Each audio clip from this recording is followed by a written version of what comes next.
आपकी संपत्ति सरकार ले सकती है और क्या उसे दूसरे लोगों में बांटा जा सकता है? ये कुछ ऐसे सवाल हैं जो इन दिनों चुनावी रैलियों में गूंज रहे हैं और आज के इस वीडियो के जरिए हम आपको इन सभी सवालों के जवाब देंगे और बताएंगे कि इन बयानों में कोई कानूनी हकीकत है या फिर ये सब कुछ सिर्फ एक चुनावी फसाने है। नमस्कार, स्वागत है आपका इन खबर में। मेरा नाम है उर्वशी सिंह। दरअसल प्रधानमंत्री नरेंद्र मोदी ने रविवार को राजस्थान के बांसवाड़ा में जनसभा में कहा कि कांग्रेस का घोषणा पत्र कह रहा है कि वो माता और बहनों के सोने का हिसाब करेगा। प्रधानमंत्री ने अपने भाषण में क्या कुछ कहा है, देखिए इस वीडियो में।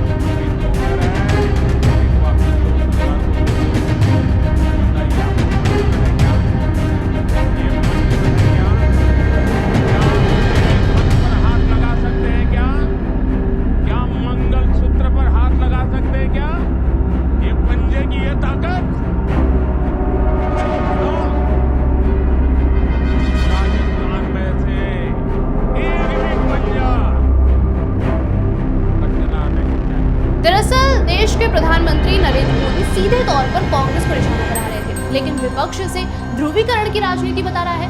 आखिर क्या है ये पूरे दावे और आरोपों का सच? और इस सच जानने से पहले कांग्रेस नेता राहुल गांधी का बयान भी हम आपको सुनवा रहे हैं कि राहुल गांधी ने प्रधानमंत्री नरेंद्र मोदी के दावे पर किस तरीके से पलटवार किया है।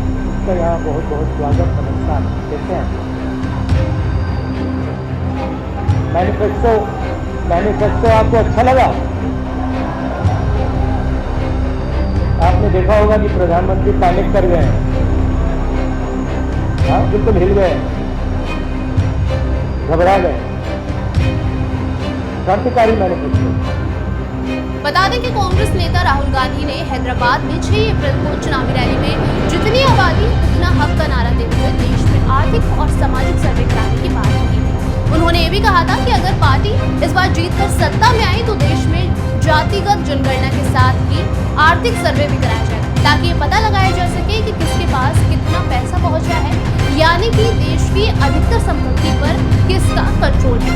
कांग्रेस ने अपने घोषणा पत्र में भी सामाजिक आर्थिक सर्वे कराने का वादा किया। पार्टी का कहना है कि इन्हीं आंकड़ों के आधार पर जनता को योजनाओं का लाभ दिया जाएगा। अब नेताओं के बयान जो भी हो, मगर अब ये सवाल तो सबके जहन में हो रहा है कि क्या सरकार नागरिकों की संपत्ति ले सकती है। इस बारे में एक्सपर्ट्स की क्या राय है, ये भी आपको बताएंगे और ये भी बताएंगे कि कानून और नियम क्या कहते हैं।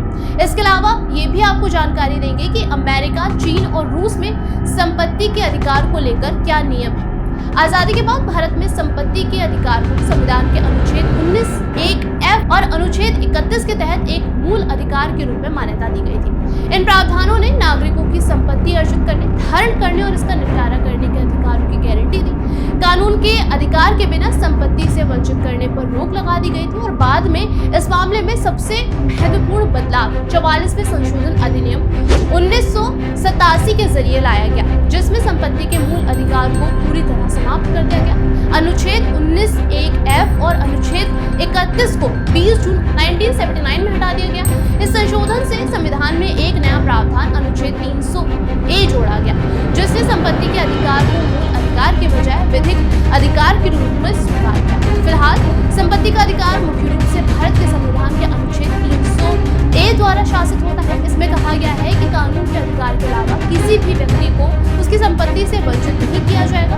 पहले के प्रावधानों के विपरीत मौजूदा स्थिति ये है कि संपत्ति का अधिकार पूर्ण रूप से नहीं होता और इसे कानून द्वारा विनियमित यानी कि नियंत्रित किया जा सकता है।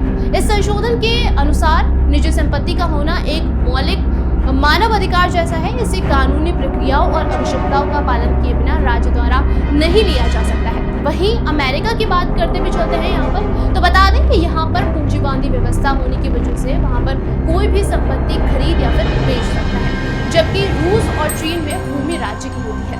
मगर नए नियमों के तहत उस भूमि पर बनी कोई भी इमारत, शॉपिंग कॉम्प्लेक्स या फिर फ्लैट कोई भी खरीद सकता है या फिर इन सभी चीजों को कोई बेच सकता है।